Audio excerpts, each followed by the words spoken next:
దేవుని వాక్యాన్ని చదువుకుందాం. పరిశుద్ధ గ్రంథములో నుండి అపోస్తలుడైన పౌలు కొలస్సీయులకు రాసిన పత్రిక, అపోస్తలుడైన పౌలు కొలస్సీయులకు రాసిన పత్రిక 4వ అధ్యాయము చివరి వచనము 18వ వచనం చదువుకుందాం. పౌలు అను నేను స్వహస్తములతో నా వందనములు రాయుచున్నాను, నా బంధకములను జ్ఞాపకము చేసుకొనుడి, కృప మీకు తోడయుండును గాక. చిన్న ప్రార్థన చేసుకుందాం. మమ్మల్ని మిక్కిలిగా ప్రేమించిన మా తండ్రి, మా రక్షక వందనములు స్తోత్రములు చెల్లిస్తూ ఈ ప్రాముఖ్యమైన సమయములో నీ వాక్యాన్ని బిడ్డలకు అందించుచుండగా, వాక్యమైన తండ్రి, వాక్యములో ఉన్న శ్రేష్టతను, జీవమును, పోషణను, సంరక్షణను మహిమగల సంఘము సిద్ధపరచుట కొరకు నీ వాక్య ఉదక స్నానము చేత బిడ్డలను శుద్ధి చేసి సిద్ధపరచమని ప్రార్థిస్తున్నాను.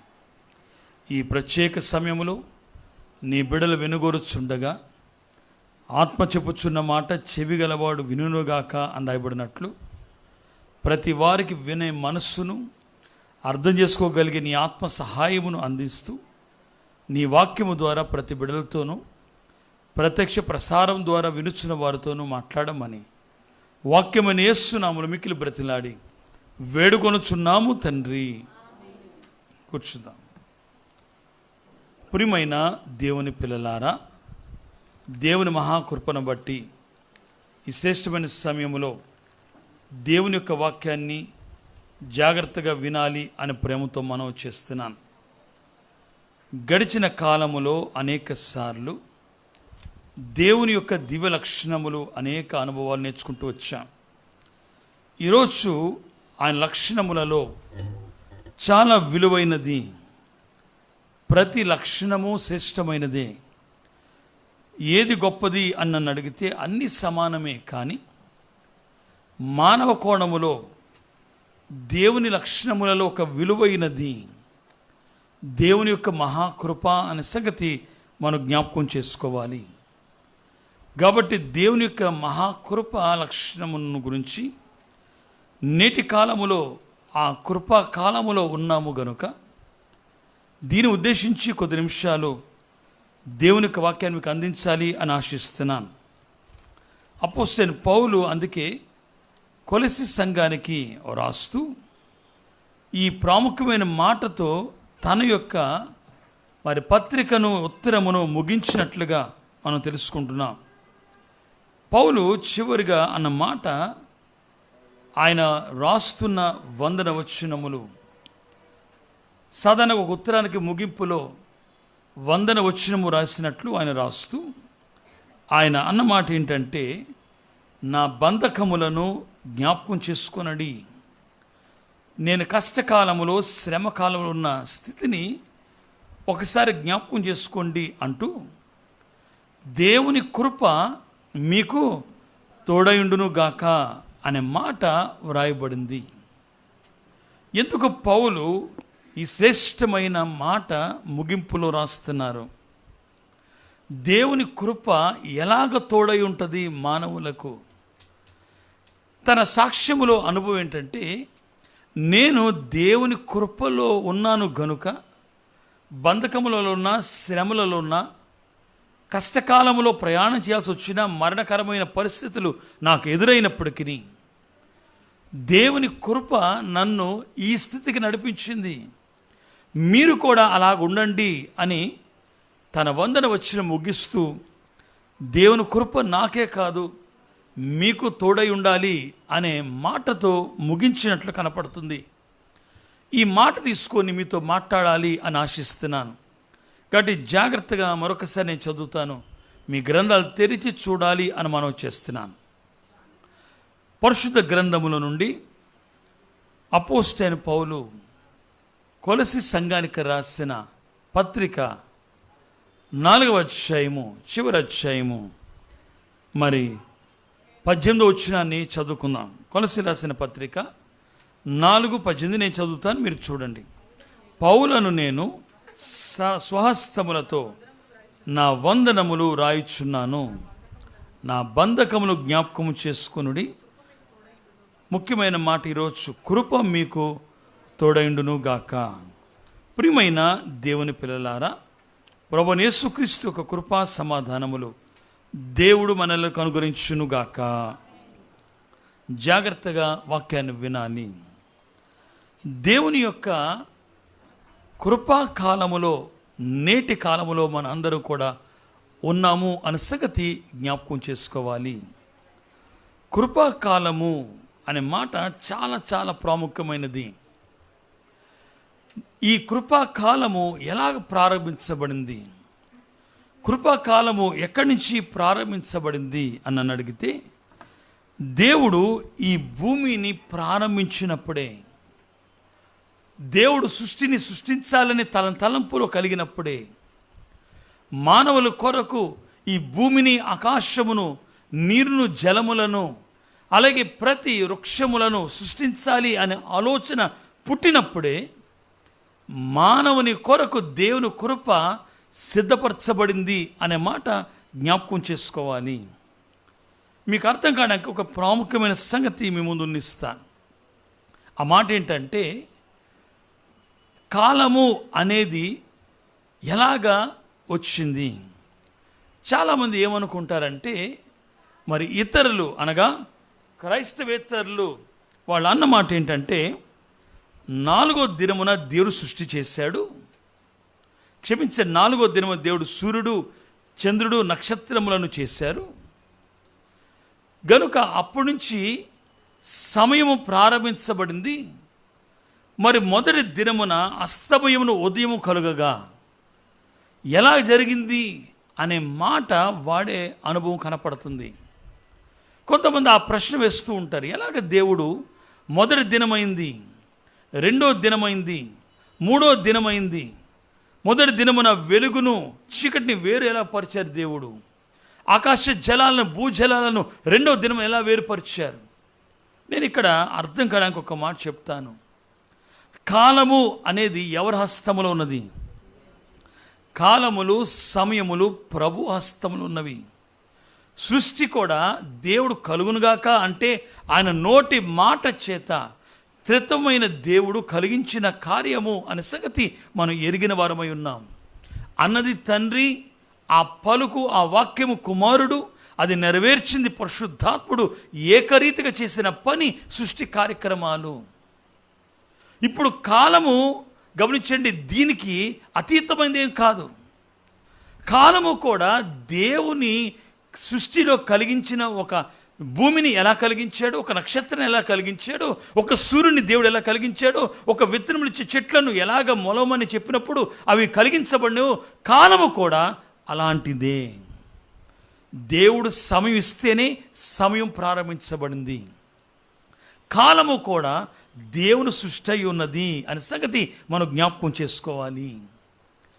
మరి అంతకుముందు సమయం లేదా అని అడిగితే దానికి నేను ఇచ్చే జవాబు ఏంటంటే లేదు. అప్పుడున్న కాలాన్ని ఏమంటారు ఒకవేళ అంటే అనాది, అంతే. అయ్యగారు అన్నారు అనాది కాలము, అంతే. గట్టి సమయములు మానవునికి ఎప్పటి నుంచి ప్రారంభించబడినాయి అంటే, దేవుడు తన తలంపులో మానవుని నిర్మించాలనుకున్నప్పుడు, లేకపోతే మానవుని సృజించాలనుకున్నప్పుడు, ఆ మానవుని కొరకు ప్రతి ఏర్పాట్లో మొదటి భాగము భూమిని, ఆకాశమును, సూర్యచంద్ర నక్షత్రం సృష్టించాలని తలంపు కలిగినప్పటి నుంచి మానవుని దృష్టిలో కూడా ఈ సమయాన్ని దేవుడు సృష్టించినట్లుగా మీకు జ్ఞాపకం చేస్తున్నాను. గట్టి కాలము కూడా దేవుని యొక్క కృప మానవుల కొరకు. అక్కడి నుంచి కృపాకాలము ప్రారంభించబడింది. ఈ భూమిని కలిగించిన దినం మొదలుకొని, లేకపోతే ఆయన తలంపులో ఈ ఆలోచన మొదలుకొని, రేపు ప్రకటన గ్రంథములో ఈ భూమి మీద మానవుడు పూర్తిగా దేవుని యొక్క తీర్పును తీర్చబడిన తర్వాత, చివరి అంచె తీర్పు తీర్చబడిన తర్వాత, మానవుని యొక్క డెస్టినేషను, గురి, అది నరకమా లేకపోతే పరలోకమా అనేది ప్రభు తీర్పు తీర్చిన తర్వాత, 100 పంట, 60 పంట, 30 పంట కాలము అయిపోయిన తర్వాత భూమి పరలోకములో ఒక భాగముగా మార్చబడిన సమయమునో మానవులు గమనించండి, దేవుని తీర్పు చేత, అంచె తీర్పు చేత తీర్పు విధించబడిన తర్వాత కాలము యొక్క లేకపోతే కృపా కాలము యొక్క సమయము ఆగిపోద్ది అనే సంగతి గుర్తించమని ప్రకటన గ్రంథం మాట్లాడుతుంది. అప్పటి వరకు దేవుని కృపా కాలం వెంటాడుతూ ఉంటుంది. గనుక ప్రియమైన దేవుని పిల్లలారా, ఈ కృపా కాలములో మనుషులు జాగ్రత్త పడాలి అనే సంగతి ఈరోజు నేను జ్ఞాపకం చేయాలని ఆశిస్తున్నాను. అందుకే పౌలు అన్న మాట ఏంటంటే, దేవుని కృప మీకు తోడై ఉంటుంది. కృప ఇక్కడ ఒక వ్యక్తిగా పౌలు మాట్లాడినా, కృప ఇక్కడ దేవుని యొక్క జీవం కలిగిన ఒక శ్రేష్టమైన లక్షణముగా జ్ఞాపకం చేసిన, కృప పాపిని రక్షించే ఒక శ్రేష్టమైన విధానంగా మార్గంగా చూపించినప్పటికీ కృప అనేది చాలా ప్రాముఖ్యమైనది నేటి కాల క్రైస్తవ సంఘానికే కాదు సర్వలోకానికి అని జ్ఞాపకం చేస్తున్నాను. ఇక్కడ ఒక మాట నేను మీకు గుర్తు చేయాలి అని ఆశిస్తున్నాను. ప్రియమైన దేవుని పిల్లలారా, కృపా కాలము గమనించండి, దేవుని తలంపు మొదలుకొని అంత్య తీర్పు వరకు ఉంటుంది అని నేను జ్ఞాపకం చేశాను. ఈ కాలములో దేవుడు ఎందుకు ఇంత సమయాన్ని కృపాకాలంగా ఇచ్చేశారు? ఒకే ఒక కారణం, మనిషిని రక్షించాలి అని దేవునికి ప్రణాళిక, మానవుని తిరిగి తన సహవాసంలో తీసుకొచ్చుకోవాలని దేవునికి ప్రణాళిక. అందుకే దీర్ఘకాలము కృపాకాలం ఉన్నది. ఈ దీర్ఘకాలం ఉండడమే కొంతమంది మానవులకి అది చులకనైపోయింది. సాతాను కూడా దేవుడు అధికారం ఇచ్చినప్పుడు, క్షమించండి, దూతగా ఉన్నప్పుడు అధికారం ఇచ్చినప్పుడు వాడు దేవునిచ్చిన కృపను లోకు కట్టడం బట్టి, వాడిలోకి కృప గర్వము రావడం బట్టి, అంటే దేవుని కృపను వాడు సద్వినియోగపరుచుకోకుండా గర్వించడాన్ని బట్టి దూతగున్న స్థానాన్ని పోగొట్టుకొని సాతానుగా మార్చబడిన అనుభవం మనం ఎరిగిన వాళ్ళమై ఉన్నాం. అలాగే నేటి కాలంలో తాను పోగొట్టుకున్నాడు గనుక మనలను కూడా దేవుని కృపను నిర్లక్ష్యం చేయాలని వాడు ఆలోచన ఉంది గనుక దీర్ఘకాలము దేవుడు ఇవ్వడానికి కారణం ఏంటి అంటే, కృపాకాలాన్ని ప్రతి మనుషులు రక్షించబడాలి, మారుమనసు పొందాలి, పరలోక రాజ్యములో దైవ సహవాసాన్ని కలగాలని ఆయన ఉద్దేశం అయితే, ఆ దీర్ఘకాలాన్ని నిర్లక్ష్యములోకి నడిపిస్తుంది సాతానుడు. ఈ నిర్లక్ష్య కాలంలోకి వెళ్ళిపోతే దేవుని కృపను లోకు కట్టడమే కాక దేవుని కృపను నిర్లక్ష్యం చేయడం బట్టి దేవుని చేత తృణీకరించబడే స్థితిని సాతానుడు మనకు కూడా అందించడానికి వాడి యొక్క పన్నాగమైంది అనే సంగతి మనం జ్ఞాపకం చేసుకోవాలి. కనుక ప్రియమైన దేవుని పిల్లలారా, ఈ కృపా కాలములో నేటి సంఘము చాలా ప్రాముఖ్యమైన కాలములో ఉన్నాను మీకు జ్ఞాపకం చేస్తున్నాను. ఒక మాట చెప్తాను ఇక్కడ, కృపాకాలము సంతోషకాలము, కృపాకాలము ఆనందకరమైన కాలము.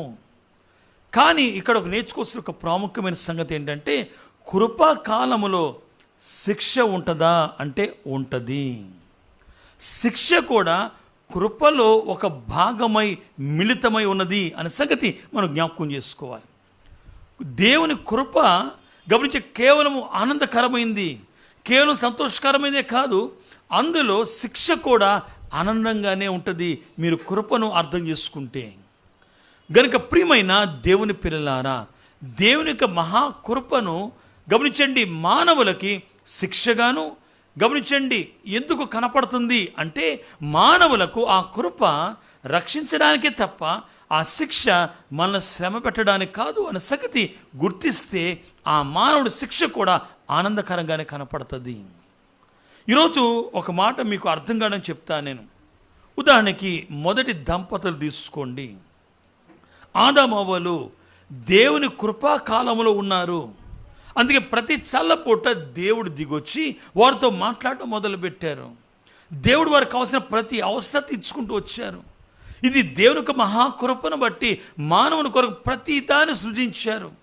చివరికి ఏదేం తోటలో ఉన్న ప్రతి వృక్షము కూడా మానవుని కొరకే. కానీ ఒక 2 వృక్షముల గురించి ఆయన మాట్లాడిన మాట ఏంటంటే, కొంతకాలం ఆగండి, అది మీ కొరకే, కానీ ఈ సమయం కాదు ఇది. కాబట్టి మధ్యలో ఉన్న ఆ తెలివిని గమనించండి, జ్ఞానం ఇచ్చే ఆ వృక్షమును, పండ్లను, ఫలములను తినవద్దు. జీవవృక్ష ఫలములు గమనించండి, కొంత సమయం తర్వాత మీ కొరకే అవి సిద్ధపరచబడినాయి. కాబట్టి ఈ మంచి చెడ్డలు తెలివిచ్చే వృక్షమును, పండ్లు మాత్రం తినవద్దు అని. వృక్షము నీ కొరకే, ఏదేం తోట నీవే, కానీ కొంత సమయం నేను చెప్పే వరకు ఆగండి అన్నట్లుగా ప్రభు చెప్పారు. ఓర్వలేని సాతానుడు దేవుని కృపను నిర్లక్ష్యం చేయడానికి సర్పములో ప్రవేశించి, ఆ యుక్తి కలిగిన సర్పం ద్వారా ఇదేం తోటలో ప్రవేశించి అవ్వను శోధించి ఆ ఫలములు తినేటట్లుగా, ఆజ్ఞను అతిక్రమించేటట్లుగా, దేవుని కృపను నిర్లక్ష్యం చేసినట్లుగా, దేవుడు చూపించిన ప్రేమను నిర్లక్ష్యం చేసినట్లుగా వారిని ప్రవర్తింపచేసి వారిని దేవుని చేత ఏదైనా తోటలోంచి బయటికి నడిపించడం కనపడుతుంది. కానీ ఇక్కడ నేర్చుకోవాల్సిన అంశం అదే. దేవుడు వారిని బయటికి పంపించేశాడు చిన్న పొరపాటు చేశాడని. ఎందుకు దేవుడు అంత శిక్ష వేశారు అంటే, ఆ శిక్ష వేయడానికి కూడా కారణం ఏంటంటే దేవుని యొక్క కృపే. దేవుని కృప వారికి ఏదేం తోటిచ్చింది, దేవుని కృప వారికి చక్కటి ఫలములు ఇచ్చింది, దేవుని కృప ఆకాశ జ్యోతులనిచ్చింది, దేవుని కృప వారికి చక్కటి శ్వాసను పిలిచే గాలిని, నీరును, రసములకు పండ్లను దేవుని కృప ఇచ్చింది. దేవుని కృపలో ఒక మిళితం ఏంటంటే శిక్ష కూడా. అందుకే దేవుడు ఎందుకు శిక్షించాడు ఆదామవ్వలని, ఎందుకు వారిని బయటికి పంపించి ఆ ఏదైనా తోటకు కెరూబులను కావలి పెట్టాలి, ఎందుకు అగ్ని జ్వాలలు ఆ కెరూబులు గమనించండి ఏదైనా తోటను ఆ ఖడ్గముల చేత పట్టుకొని తిరిగి మళ్ళా మానవుడు చేయి చాపి జీవవృక్ష ఫలములు తినకుండా ఆపింది అంటే గమనించండి ఒకే ఒక కారణం. మానవుడు వద్దన పని చేయడం బట్టి పాపిగా మార్చబడ్డాడు. పాపి జీవవృక్ష ఫలాలు తింటే నిత్యము పాపిగా ఉండిపోతాడు. ఇంకా పాపికి రక్షణ ఉండదు. కాబట్టి వాడు నిత్య పాపిగా ఉండడానికి దేవుడికి ఇష్టం లేక ఎక్కడ చేయి చాపి ఈ ఫలములు తిన్నవాడు అంటే మంచి చెడ్డలు తెలివించి వృక్ష ఫలములు తిన్నవాడు మళ్ళా చేయి చాపి ఇదిగో జీవవృక్ష ఫలములు తింటే నువ్వు బ్రతుకుతావని సాతాను శోధిస్తే అది మరలా కోసుకొని తింటే వాడు పాపి కనుక ఆ జీవం వారిలోకి వచ్చినప్పుడు ఆ పాపానికి ఆ మరణానికి జీవం వచ్చి నిత్యం వాడు పాపిగా ఉండిపోతాడు, నిత్యము దేవుని దూరం అయిపోతాడని దేవుడు కృప పరిగెట్టుకొని దిగొచ్చి ఆదాము ఆదాము అనుకుంటా కేకలు వేసుకుంటూ వచ్చి ఆదాముతో మాట్లాడి ఒక వాగ్దానం చేయబడింది. ఆ కృపే యేసుక్రీస్తు అని కొన్నిసార్లు మీకు జ్ఞాపకం చేశాను. తండ్రైన దేవుడు సృష్టి కలిగించిన త్రిత్వములో నుండి మొదటిసారి కుమారుడు గమనించండి ఏదైనా తోటలో దిగొచ్చి ఆదాము నువ్వు ఎక్కడా అని ప్రశ్న వేసింది. అది ఆయన కృప దివ్య లక్షణము, ఆయనే ఆ కృప అనే సంగతి. యేసుక్రీస్తు యొక్క లక్షణములన్నీ కలిపితే కృపే అనే సంగతి మనం జ్ఞాపకం చేసుకుంటే ఆ కృప పరిగెట్టుకుని వచ్చి ఆ కృప మనిషి రక్షించడానికి బయటికి పంపించినట్లుగా పైకి శిక్ష కనపడుతుంది, కానీ వాగ్దానం చూస్తే మీకు అర్థమైద్ది. అప్పుడు 3:15 ఆదికాండములో అన్న మాట ఏంటంటే దేవుడు అన్న మాట చాలా చాలా దీవెనకరమైన మాట. ఇది చిన్న బైబిల్ అని అన్నారు ఈ మాటని. కాబట్టి నీకును స్త్రీకిని నీ సంతానముకు ఆమె సంతానముకు వైరం కలుగజేస్తాను. చూడండి, నీవు దాన్ని మడి మీద కొడతావు, నేనైతే మాత్రం నీ తల చేత కొట్టేస్తాను. ఆ వాగ్దానం యొక్క అనుభవం ఏంటంటే యేసుక్రీస్తు సిలువలో తన సంఘాన్ని రక్షించడానికి వస్తాను అనే సంగతి కనపడడం ఇక్కడే మనకి ప్రారంభించబడింది. గమనించండి, దేవుని యొక్క సిలువ కార్యక్రమము. నేను ఈ లోకాన్ని నరుడుగా జన్మిస్తాను, ఒక పాపి శరీరం ధరించుకొని పరిశుద్ధుడిగా ఈ లోకానికి వస్తాను, నేను ఈ లోకానికి వచ్చి పాపమును జయిస్తాను, ఆ పాపమును కర్తైన సాతాను తలను చెత్త కొడతాను, ఇదిగో తిరిగి మానవులు మిమ్మల్ని నా దగ్గర చేర్చుకుంటాను, కొంతకాలం అప్పటి వరకు బయట ఉండండి. ఎంత గొప్ప కృప కనపడుతుంది. కాబట్టి అప్పటి నుంచి కూడా ఇప్పటి వరకు దేవుని కృపా కాలము మనం వెంటాడుతూ ఉన్నది. శిక్ష కూడా దేవుడు శిక్షించడం కూడా కృపలో ఒక భాగము అనే సంగతి మనం జ్ఞాపకం ఉంచుకుంటూ వచ్చామని మీకు మనవి చేస్తున్నాను. కనుక ప్రియమైన దేవుని పిల్లలారా, ఈ శ్రేష్టమైన కృపను మనం జాగ్రత్త అర్థం చేసుకోవాలి. మీకు అర్థం కావడానికి ఒక మాట చెప్తాను నేను. కృప ప్రేమ రెండు వేరు వేరు లక్షణాలు, రెండిటి పని వేరు అనే సంగతి మనం గుర్తించాలి. చాలాసార్లు మన కృప ఏదో ప్రేమ ఏదో తెలియదు. నేను ఒక మాట చెప్తాను, జాగ్రత్తగా వినండి. సిలువలో యేసు ప్రభు తన రక్తాన్ని, తన శరీరం నల్లగొట్టుకొని తన ప్రాణాన్ని మన కొరకు అర్పించింది దేవుని యొక్క ప్రేమ అనే సంగతి జ్ఞాపకం ఉంచుకోవాలి. అందుకే యోహాను సువార్త 3:16 మనకు తెలిసిన వాక్యమే, దేవుడు లోకమును ఎంతో ప్రేమించిన గనుక తన అద్వితీయ కుమారుణ్ణి మన కొరకు దేవుడు తండ్రి అనుగ్రహించేశాడు. కాబట్టి యేసుక్రీస్తు గమనించండి, తండ్రి తనకున్న కుమారుడిని, కుమారుడు తనకున్న ప్రాణమును మన కొరకు సిలువలో బలిగా అర్పించడం అనేది దేవుని యొక్క ప్రేమ అయి ఉన్నది. ప్రేమ త్యాగముతో కూడి ఉన్నది. దేవుని యొక్క ప్రేమ నీకు నాకు కూడా గమనించండి, ఏమి ఎక్స్పెక్ట్ చేయకుండా, నీ దగ్గర నుంచి ఏది ఆశించకుండా ఆయన సంపూర్ణంగా ఇచ్చివేసేది దేవుని యొక్క ప్రేమ అనే సంగతి మనం జ్ఞాపకం చేసుకోవాలి. దేవుడు మన కొరకు సంపూర్ణంగా ఇచ్చేయడం ప్రేమ. కానీ కృప అలాంటి గుణము కాదు. కృప ఏంటి అంటే, మీ దగ్గర నుంచి దేవుడు ఏదో ఎక్స్పెక్ట్ చేస్తున్నాడు, మీరు ఇవ్వాల్సింది. మీరు ఏమి ఇవ్వకపోయినా మీకు ఆయన ప్రేమ చూపిస్తున్నాడు. మీరు ఏది చేయకపోయినా, ఏ కార్యములో పాల్గొనకపోయినా, ఎంత ఘోర పాపి అయినా, ఎంత దుర్మార్గుడైనా, ఎంత నాస్తికుడు అయినా, దేవుని ప్రేమ మనపై ఉన్నది. అందుకే దేవుడు అందరి కొరకు అంటే గమనించి, దేవుని వ్యతిరేకించే వారితో సహా ప్రతి మానవుల కొరకు ఆయన ప్రాణం పెట్టెను. ప్రతి మానవుక పాపము కొరకు ఆయన తను తాను బలిగా లేకపోతే క్రైదనముగా ఆయన చెల్లించుకున్నాడు. పాప పరిహారార్థపు బలిగా అర్పించుకున్న సంగతి మనం జ్ఞాపకం చేసుకోవాలి. ఇది దేవుని యొక్క త్యాగపూర్వమైన ప్రేమ అయి ఉన్నది. మరి కృప ఏంటి? కృపకి ఉన్న ఒక లక్ష్యం ఏంటంటే, మనము చేయాల్సింది ఒకటి ఉందని, అది చేయడం బట్టి గమనించండి, దేవుని కృప గమనించండి మీకు ఆ అర్హతను, ఆ దీవెనిస్తుందని మీకు మనం చేస్తున్నాను. మనం చేయాలి, దేవుని కొరకు ఒక పనిని మనం ఏర్పాటు చేసుకోవాలి. తీయదులే కానీ తీయగలిగితే నెహెమ్యా గ్రంథములో 13వ అధ్యాయంలో మనకి ఒక ప్రాముఖ్యమైన సంగతి నేను జ్ఞాపకం చేస్తాను. ఊరిని తెరవండి కానీ చదవద్దు, కానీ 13వ అధ్యాయము 16 నుండి 18 కొన్ని వచనాలు చూస్తే అక్కడ దేవుడు సంఘమును గురించి కొన్ని సంగతులు రాస్తూ వచ్చారు నెహెమ్యా ద్వారా. ఆ మాటల యొక్క సారాంశం చెప్తాను, వినండి జాగ్రత్తగా. ఆ మాట ఏంటి అంటే, ప్రియమైన దేవుని పిల్లలారా, దేవుడు అన్న మాట ఏంటంటే, తన ఏర్పాటు జనాంగము, తాను ఏర్పాటు చేసుకున్న జనాంగము గమనించండి, దూరదేశములో లేకపోతే పరాయి దేశములో గమనించండి, వాళ్ళు బానిసలుగా చెరగా పట్టబడి వాగ్దాన భూమికి దూరం అయిపోయారు. ఈ భయంకరమైన స్థితిని వారికి రావడానికి కారణం ఏంటి? దేవుని జనాంగము దేవుని పారిపోవడానికి కారణం ఏంటి అని ఆలోచిస్తే, దేవుని యొక్క కృపను వారు నిర్లక్ష్యం చేసిన విధానాన్ని అక్కడ స్పష్టంగా కనపడుతుంది. వాళ్ళు చేసిన పని ఏంటంటే, విశ్రాంతి దినాన్ని పరిశుద్ధంగా ఆచరించవలసింది వారు పరిశుద్ధంగా ఆచరించడం ప్రక్కన పెట్టారు. విశ్రాంతి దినమును ఆచరించడం ప్రక్కన పెట్టారు. గమనించండి, మరొక శ్రేష్టమైన మాట ఏంటో తెలుసా? అన్యులతో సహవాసం చేయడం ప్రారంభించారు. ప్రియమైన దేవుని పిల్లలారా, దేవుని కొరకు సమయాన్ని కేటాయించాల్సిన సమయాన్ని అన్య స్థితుల కొరకు, లోకము కొరకు, లోక సహవాసముల కొరకు వారు కేటాయించారు. కానీ దేవుని సమయము దేవునికి ఇవ్వడం ప్రక్కన పెట్టారు. దేవునికి ఇవ్వవలసిన అర్పణ దేవునికి ఇవ్వకుండా వారి సొంత పనులకు వాడుకోవడం ప్రారంభించారు. గమనించండి, దేవుని ప్రక్కన పెట్టి లోకం యొక్క భవిష్యత్తు మీద, సోది చెప్పేవాళ్ళ మీద, శకునగాళ్ళ మీద వాళ్ళు ఆనుకున్నారు దేవుని ప్రక్కన పెట్టి.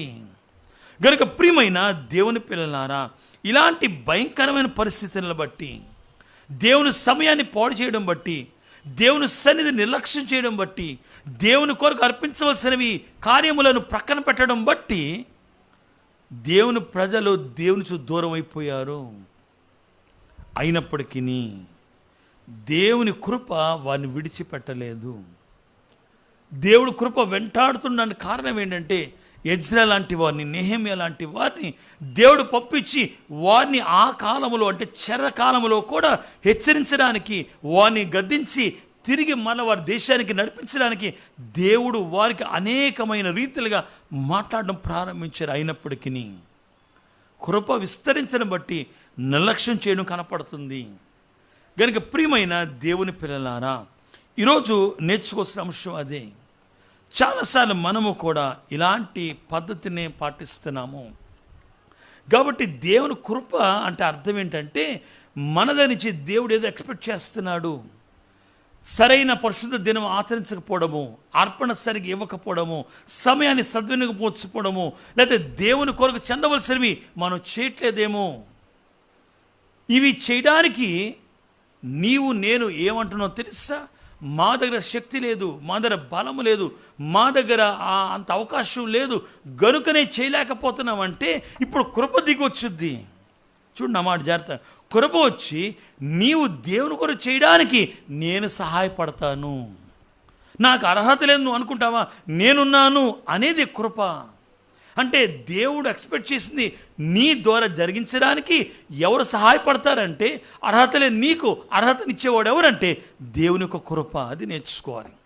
దేవుని ప్రేమ ఏం ఎక్స్పెక్ట్ చేయదు, కానీ కృప నీవు దేవునికి చెందవలసినవి చేయడానికి సహాయపడుతుంది. అదే దేవుని కృపకున్న ప్రత్యేకత. కనుక ప్రియమైన దేవుని పిల్లలారా, ఆదమవులు ఒక రకంగా చెప్పాలంటే సంపూర్ణంగా భ్రష్టత్వంలోకి దిగిపోయారు. తప్పు చిన్నదే, కానీ ఆ పాపం యొక్క తీవ్రత ఎంత భయంకరంగా ఉంది కానీ తెలుసా? వారిని నరకం యొక్క అంచులో తీసుకెళ్ళిపోయింది. అక్కడ తీసుకెళ్ళిపోయిన మానవుడికి నిరీక్షణ లేదంతే, నా బత అయిపోయింది. అనవసరంగా దాని మాట విన్నాను, ఇదిగో నేను ఇంకా తిరిగి మళ్ళీ దేవుని కలుసుకోవడానికి నాకు మార్గం లేదు, అవకాశం లేదు అని నిరుత్సాహపడిపోతున్న ఆదాం దగ్గరికి కృప పరిగెట్టుకొని వచ్చి ఒక వాగ్దానం చేసింది, నేను నీలో నుంచి వస్తానని. అదే కృప యొక్క పని. నువ్వు రావడానికి వీలు లేదు, కానీ నేను వచ్చి నీ బదులుగా పనిచేసి నేను పొందిన జయము నీకు ఇచ్చి తిరిగి మరలా నిన్ను దేవునికి ఇవ్వగలిగేవాడుగా సిద్ధపరుస్తాను, దేవునికి చెందినవాడిగా నేను సిద్ధపరుస్తాను. అది కృప యొక్క పని అనే సంగతి మనం జ్ఞాపకం చేసుకోవాలి. అందుకే ప్రేమకు కృపకు ఆ తేడా తెలవాలి. ఈ ప్రాముఖ్యమైన సమయంలో నేను చెప్పే మాట ఏంటంటే కృపాకాలము అనే సంగతి. నేడు మనం కూడా మరి ప్రయాణం చేసే కాలాన్ని కృపాకాలమే అంటున్నాను. ఈ కృపాకాలాన్ని నిర్లక్ష్యం చేయడానికి వీలు అస్సలు లేదు. దేవుని సమయాన్ని దేవునికి, దేవుని చెందవలసిన దినము దేవుని కొరకు, అది పరిశుద్ధ ఆచరించాల్సిందే. దేవుడు చెందవలసినవి ప్రతిదీ సమయానికి దేవునికి అందించడానికి నీకు శక్తిని ప్రభు అందిస్తారు. ఇచ్చే మనస్సు నీవు కలిగి ఉంటే చాలు అని జ్ఞాపకం చేస్తున్నాను. బైబిల్ గ్రంథములో చాలామంది భక్తులు ఇలాంటి కృపను ఎదుర్కొంటూ వచ్చారు. ఏ భక్తులను తీసుకున్నా, ఉదాహరణకి ఎస్తేర్ని తీసుకోండి, మీకు ఒకసారి చెప్పినట్లు గుర్తు. గమనించండి, వస్తీ ఎస్తేరుకున్న తేడా నేను జ్ఞాపకం చేస్తున్నాను. వస్తీ అన్యురాలు, ఎస్తేరు యూదురాలు. వస్తీ రాజు కుటుంబీకురాలు. గమనించండి, ఎస్తేరు బానిస కుటుంబకు సంబంధించింది. వస్తీకి వచ్చేసరికి అందము, అంతస్తు, ధనము, అధికారము కలిగింది. కానీ ఏది లేనిది ఎస్తేరు, లేకపోతే హదస్సా అనే పాప. ఎస్తేరుకు కుటుంబం ఉంది, క్షమించిన వస్తీకి ఎస్తేరుకు కుటుంబం లేదు. ఇలాంటి పరిస్థితుల్లో చూస్తే గమనించే హదస్సా అనే పాప లేకపోతే ఎస్తేర్ అనే పాప ఏ విధముగా రాణి అవడానికి అర్హత లేనే లేదు. అందములో కానీ, చదువులో కానీ, అంతస్తులో కానీ, కుటుంబ పరిస్థితులు బట్టి కానీ, లేకపోతే వారికున్న వంశము యొక్క స్థితి బట్టి కానీ, వారికున్న ఆర్థిక పరిస్థితులు కానీ, కుటుంబ పరిస్థితులు కానీ చూస్తే ఏ కోశాన రాజు ప్రక్కన రాణిగా ఉండడానికి 127 సంస్థానాల కంటే ఆ కాలంలో ప్రపంచానికి రాజుగా ఉన్న ఆ రాజు ప్రక్కన గమనించే రాణిగా ఉండడానికి అర్హత లేదు.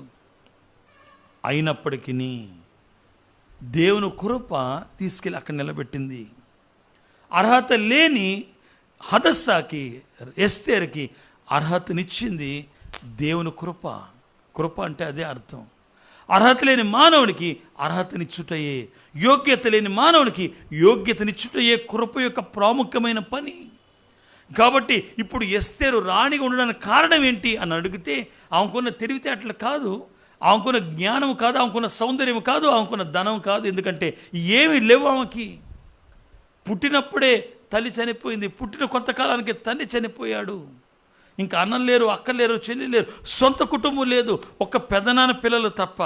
మొద్దుకై పెంచుకున్నాడు, పెదనాన్న కుమారుడు గమని వరుసకి చెల్లైన కూతురులా పెంచుకున్నాడు ఎస్తేర్ని, అంతే. పోనీ ఆయన ఏమన్నా ధనవంతుడు అంటే ఆయన పెట్టడానికి లేక ఆహారం, ఒక పూట తింటే ఇంకో పూట లేని కుటుంబం. ఎందుకంటే ఈ కుటుంబాలు చెరగ పట్టబడి బానిసత్వంలోకి నడిపించబడి బబులోని చెరలో, కల్దీల చెరలో ఉన్న వాళ్ళు ఇప్పుడు ఇలాంటి భయంకరమైన చెరలో ఉన్న కుటుంబాన్ని దేవుడు ఎన్నుకొని రాణి చేయడానికి కారణం ఏంటి? ఒక అన్యరాజు ఒక యూదుల పాపని, లేకపోతే ఒక బానిస కుటుంబంలోని పాపని రాణిగా ఎంచుకోవడానికి కారణం ఏంటంటే ఆ కాలంలో ఎస్తేరు చేసిన చిన్న పని ఏంటో తెలుసా? రాజుకు తగినట్లుగా తయారైంది, అంతే కారణం. అదొక్కటే. ఈరోజు అదే నేర్చుకోవాలి. కృప ఏంటంటే గమనించండి, దేవుని అర్హతనివ్వడానికి సిద్ధపరిచే కృప. మనం ఏది చేయాలని ఇష్టపడితే దానికి సహాయపడుతుంది. అక్కడ మనకి హేగే అనే ఒక వ్యక్తి కనపడతాడు. ఒకవేళ మనం పరిశుద్ధాత్మ సాదృశ్యంగా మాట్లాడుకుంటే హేగే ఎస్తేర్ని సిద్ధపరిచాడు రాజుకు నచ్చినట్లుగా. కృప పరిశుద్ధాత్మ కూడా చేసే పని అదే.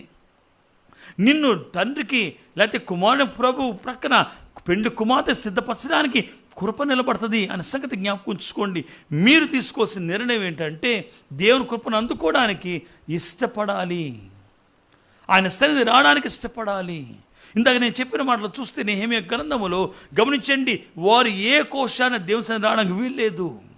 ఆదాములు తీసుకుంటే ఏ కోశాన్ని వాళ్ళు దేవునితో మళ్ళీ సహవాసం పొందడానికి వీల్లేదు. నేటి కాలం మానవుని తీసుకుంటే ఏ కోశాన్ని మానవుడు తిరిగి దేవుని సన్నిధికి రావడానికి వీల్లేదు. కానీ కృపను బట్టి రాగలుగుతాం, కృపను బట్టి రక్షణ, కృపను బట్టి సంఘము ఎత్తబడడం, కృపను బట్టి పరలోకము, కృపను బట్టి దైవ సన్నిధి సహవాసము అని జ్ఞాపకం చేస్తున్నా. ఈరోజు మీకు అర్థం కాదు, ఇంకొంచెం ఒక మాట చెప్తాను. ఒకరోజు ఒక కన్యక ప్రార్థన చేసుకుంటుంది తన గదిలో. గాబ్రియేల్ నిలబడింది, మనకందరూ తెలుసు, లూకాసు సువార్త 1వ అధ్యాయం నుంచి మాట్లాడుతున్నా. దయాప్రాప్తురాలా నీకు శుభము అని పలికింది. చూడండి, దయాప్రాప్తురాలా నీకు శుభము. దేవుని వలన ఏం పొందుకుంది? నీవు కృప పొందుకున్నావు. కృప పొందుకోవడం అంటే అర్థం ఏంటి అంటే ఆమెకు ఒక ఆశ ఉంది, ఆ ఆశకు తగిన సిద్ధపాటు సరిపడట్లేదు. కాబట్టి దేవుని కృప ఆమెకు తోడైతే ఆ అర్హతనిస్తానికి సిద్ధపరుస్తుంది. ఎంత ప్రార్థించిన మరియా, ఎంత కన్నీరు కార్చినా, ఎంత నీతిగా బ్రతికినా, ఎంత గొప్ప రక్షణ అనుభవంలోకి వచ్చినప్పటికీ ప్రభువును తల్లిగా మార్చబడ్డం అంటే చిన్న పని కాదు. వెంటనే కృప దిగొచ్చేసింది. అమ్మా, నీకు ఇమ్మానుయేలు తోడై ఉంటాడు, నీకు దేవుని కృప తోడై ఉంటుంది. నీకు దేవుని కృపలో నీవు వచ్చేసావు, నీలోకి దేవుని కృప వచ్చేసింది. వెంటనే మరియ గర్భవతి అయిపోయింది, పురుషుని ఎరగకుండా. కారణం ఏంటంటే దేవుని యొక్క కృప.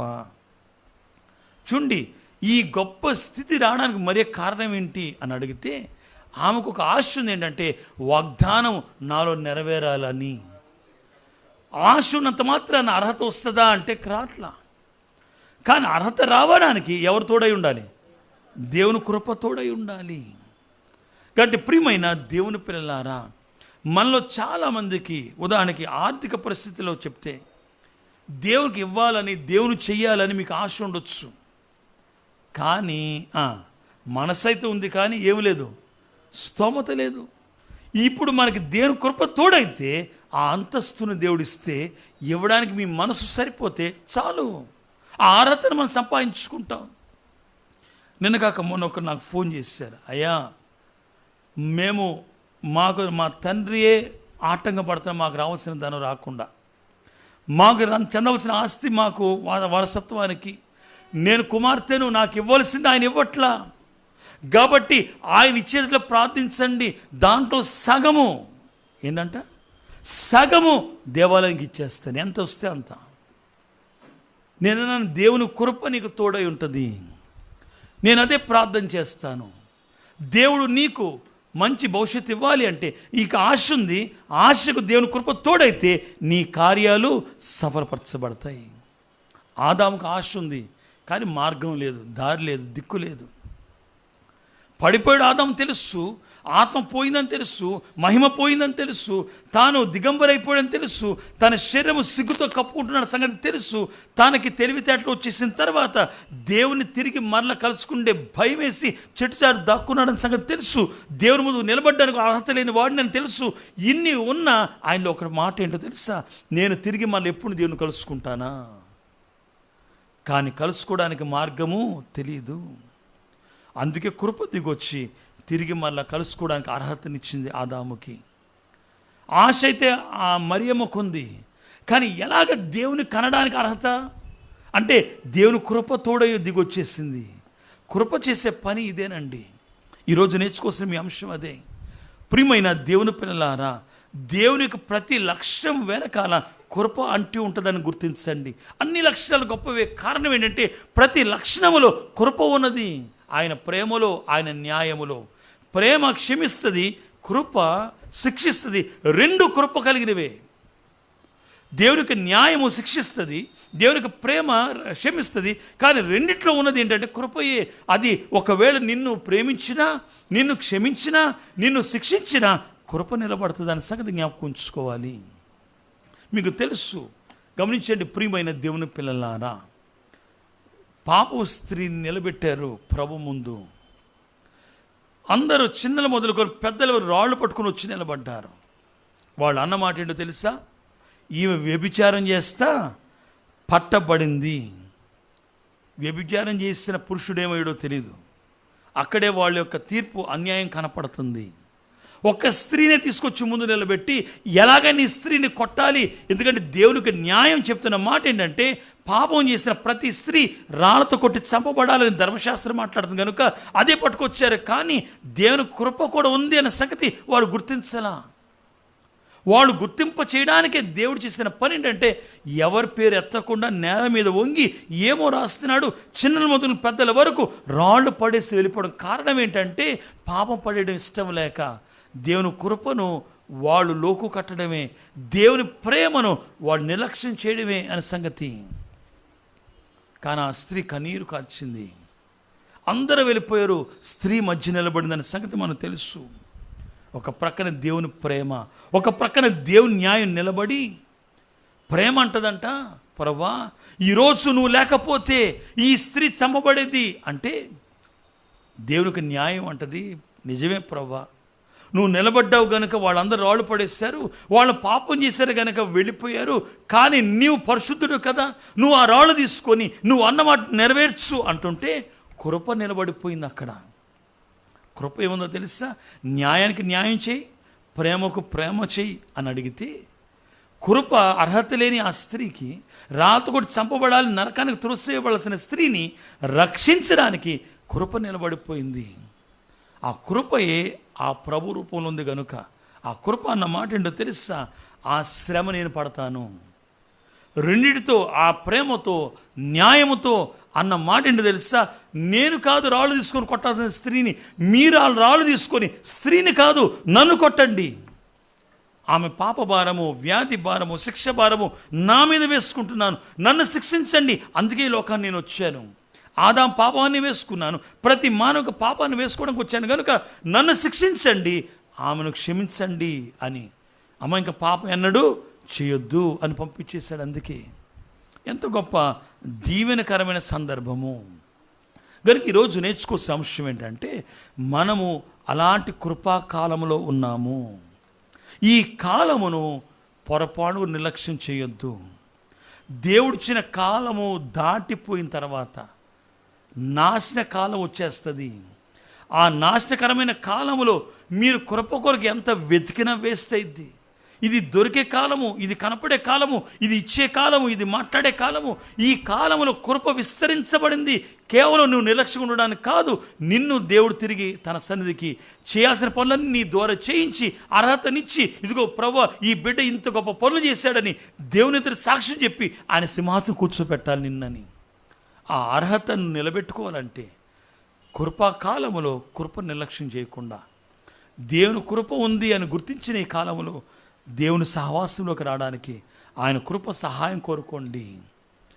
కాబట్టి కృప మిమ్మలను ప్రభు ప్రక్కన, అర్హత లేని మానవుడికి ప్రభు ప్రక్కన పెండ్లి కుమార్తె వలె కూర్చునే స్థానం ఇస్తుంది. కాబట్టి ఆ అంతస్తును సంపాదించుకుందాం. ఈ కృపకాలములో దేవుని కృప కొరకు ఎదురు చూద్దాం. అట్టి దీవెన ఆశీర్వాదములు దేవుడు మీ అందరికి అనుగ్రహించును గాక. పరిశుద్ధుడా, దయగలిగిన మా తండ్రి, విన్న వాక్యం మా హృదయం భద్రపరిచి వాక్యానుసార ప్రవర్తనకు సిద్ధపట్టు అందించమని యేసు నామమున మిక్కిలి బ్రతిలాడి వేడుకొనుచున్నాము తండ్రి.